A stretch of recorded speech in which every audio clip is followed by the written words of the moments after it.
ومرحبا بأصدقاء المغرب العربي بمدينة مسرع بالقصيري. حنايا اليوم كنتواجدوا في افتتاح مهرجان السينما للمرأة والطفل لمؤسسة باناسا للتنمية والثقافة. هذه الدورة الأولى، ونظمت في هذه المناسبة معرض تشكيلي بالمركز الثقافي. حنا اليوم كنحتفلوا بالمرأة وبالطفل وبالحقوق ديالها، والشكر موصول للسيدة رئيسة مؤسسة باناسا للثقافة والتنمية وفاء مريبح، والسيد حميد بوغالب.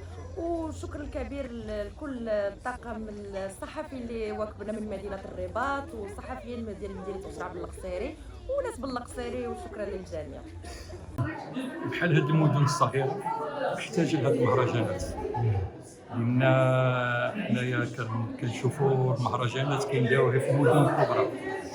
أما هاد المدن الصغيرة، هاد لي بسي باتلان، يعني الناس متشوقة تشوف الفنان أو تشوف الممثل ولا تشوف المغني ولا الرياضي ولا دونك لو حبذا أن يلتفتوا لهاد المدن الصغرى ويبقاو يديروا فيهم مهرجانات، ولو ماشي في القيمة ديال يعني المهرجانات الكبرى، ولكن على الأقل كما شفت اليوم مهرجان في مستوى كان ما شاء الله جمهور ممتلئ القاعة، فنانين من المستوى العالي. لهذا